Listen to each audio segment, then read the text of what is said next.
Hello મિત્રો, કેમ છો બધા? મજામાં જ રહેવાનું. તો આપણે અત્યારે બનાવી રહ્યા છે ખાવાનું બપોરના. અત્યારે વાગ્યા છે કેટલા વાગ્યા? 12:15 વાગ્યા છે. અને મેં અભી હાલ શાક વઘાર્યું છે. અને હજી તો આપણે બનાવવાની છે રોટલી. લોટ બાંધવાનો પણ બાકી છે. લીધું છે થોડું લસણ અને મીઠો લીમડો. અને હવે મસ્ત રીતે ખાણી દઈશું એકદમ ઝીણું. અને અહીંયા મેં વઘારી દીધા છે બટાકાનું શાક. તો એને થોડી વાર બફાવા દઈએ, ત્યાં સુધી આપણે આને ખાણી દઈશું. ઓકે. અને ફાલું કરે છે, કાનાના ફોટા પાડે છે. ફોટોશૂટ ચાલે છે કાનાનું. અચ્છા, બરાબર. પાડો. ઓકે. આ છે કાનાની જગ્યા. અત્યારે જ્યાં છે આમ ફોટોશૂટ ચાલુ છે. ચલો, કાનજી મહારાજનું. અને આપણે બનાવીએ ખાવાનું. આજે એક લાઇટ ફિટિંગવાળા ભૈયા છે, એમનું પણ જમવાનું બનાવવાનું છે. એક જણ ટિફિન લાવ્યા છે ને એક જણ ટિફિન નથી લાવ્યા, તો આપણે એક જણનું પણ ટિફિન આપણે બનાવી દઈશું. એટલે મેં આજે બટાકાનું શાક બનાવ્યું છે, જે બધાને ભાવે, બટાકા. તો અત્યારે મેં થોડા 2-3 લીલા મરચાં પણ અંદર એડ કરી દીધા છે. હવે આને આપણે સરસ રીતે એકદમ ઝીણું કરી દઈશું. ખંડાઈ ગયું છે હવે. તો હવે આપણે જોડે સાઈડમાં મગ પણ બાફા મૂકી દઈશું, તો જોડે થતો જાય. આમે ગેસ ખાલી જ છે, તો આપણે મગ મૂકી દઈએ એક બાજુ. મગ ઉપર ટેબલ તૂટી ગઈ છે. અમારા રસોડા ઉપર ચડીને મગ ઉતારવા પડશે. હાલો, તું ચાડીશ? આય. બેન આવી ગયા છે. હવે મગ ઉતારવા. ધીમે રહીને ચડજો તમે, જરાક કશું ડોળતા નહીં, પડતા નહીં. હા, પહેલો જ ડબ્બો છે. ખોલો. આપણે વાટકી ભરી લઈએ અને પાછા ઉપર મૂકી દઈએ. એક વાટકી ભરી દઈએ. ઓકે, બસ. બાપા એકલા જ ખાવાના છે. આપણે તો બટેકાનું શાક ખાશું. હજુ થોડા પાછા નાખ દે, બહુ થઈ જશે આ તો, બફાશે. બસ મૂકી દે. આ પણ વધારે છે, પણ વાંધો નહીં, વધારે છે એનો. હા, ફાલુબેન ખાઈ જશે. ધીમે હમણાં હેઠું પડશે ને, તો હમણાં બધું હેઠું વીણાય નહીં, હાથમાં નહીં. લાય વાકી દે કેબડી. ઉતર હેઠ હાથ. એ ધૂપકો માર, ધૂપક ટાડા.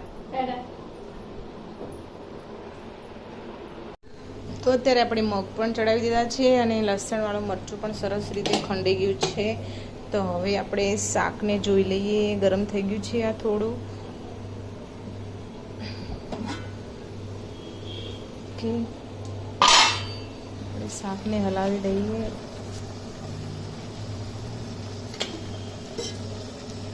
ઓકે, મસ્ત બટાકા બફાઈ ગયા છે. તો આપણે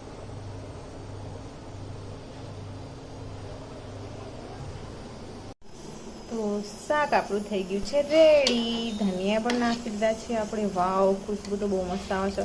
આવું રસાવાળું શાક તો કોને ના ભાવે, બહુ મસ્ત લાગશે. ચલો, શાક પણ થઈ ગયું છે, અને મગ પણ બફાઈ ગયા છે, અને આપણે લોટ થોડો બાકી છે, તો આપણે બનાવી દઈએ પછી રોટલી. શાક થઈ ગયું છે. મગમાં પાછું મેં ફરીને સીટી વગાડવા મૂકી છે. થોડા હજુ મગ કાચા હતા, અને અહીં આપણે કરી દીધી છે રોટલી ચાલુ. હજી રોટી ગરમ થાય છે, ત્યાં સુધી આપણે મલ્લા કરી દઈએ. હવે પછી આપણે બોલાવીએ ફાળાના પપ્પાને, પહેલાં પાણી આપી દઈએ, પછી આપણે કરી દઈશું.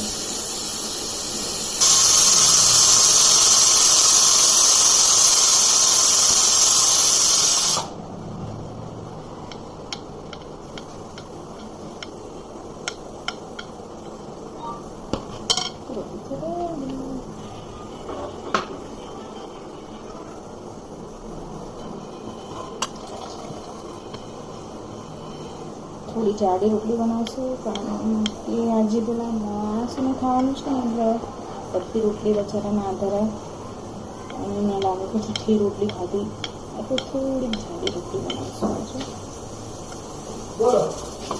કશું નહીં, ખાવાનો ટાઈમ થઈ ગયો અને લાગી છે મીતને ભૂખ, એટલે હવે મીત દેખાશે. અત્યાર લગી નતો દેખાતો, હવે મીત દેખાય છે. શું લેવા જાય?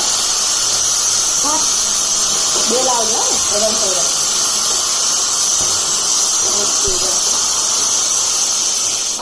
શું કર્યું? તો હવે વારાફરતી બધા દેખાશે તમને. અત્યાર લગી કોઈ નતું રસોડામાં આવતું અરે મમ્મી વોક ચાલતો અને હવે બધાને ભૂખ લાગી ના મસ્તી કરે હજુ. ઓહો વ્લોગ ચાલુ છે એમ? તો ત્યાં મજૂર આવ્યા છે એમના માટે બી જમવાનું બનાવી નાખ્યું છે આવું બને નાખ્યું. ઓકે છાસ બાસ મંગાવી લઉં છું હું. છાસ મીઠ જો લેવા. ઓકે તમે અહીં ના આવતા તો તમે અહીંયા જઈને આપી આવો. સબ્જીનું શું બનાવ્યું? બટાકાનું. ઓહ બટાકાનું બધાને ભાવ. હાલ પૂછું કે શું બનાવો તો મમ્મી કે બટાકાનું જ બનાવતો. અરે બે છાસ લાવવાનું છે? ઓહ મિતભાઈ આવ્યા છે, બે છાસ લઈને આવ્યા છે. બહુ મજા આવશે. થોડા ડુંગળી ટામેટા કાપી દઈએ. Hello guys. તો એ બધું જ જમવાનું રેડી થઈ ગયું છે ને અમે ખાવા બેસી ગયા છીએ. છે શાક, રોટલી અને મીતે શેક્યા છે પાપડ અને આ ખાલી કાપી ડુંગળી ને ટામેટા અને છાસ. ચલો મીતે તો સ્ટાર્ટ કરી દીધું છે એને બહુ ભૂખ લાગી છે અને ફાલુ રાહ જોઈ રહી છે કે મમ્મી જલ્દી આપો ડુંગળી ને ટામેટા. લે તું બી ચાલો બંને ચાલો. તો ચલો આપણે ખાઈ લઈએ. બધા જ ખાઈને શાંતિથી સૂઈ ગયા હતા અને અત્યારે ઉઠ્યા, ચા બા બનાવી, ચા પીધી અને ફાલુબેને જે મેગી બનાવી તો એ મેગી ખાય છે અને આ તો હજી સૂતા જ છે. ભાઈની મેગી ફાલુએ રાખી છે અને કાનજી મહારાજને પણ ફાલુએ મેગી મૂકી છે. શું વાત છે! કાનજી મહારાજ મેગી ખાય છે. તો ચલો હવે વાસણ ગોઠવીએ અને આ બ્લોગને અહીંયા જ આપણે એન્ડ કરીએ છીએ.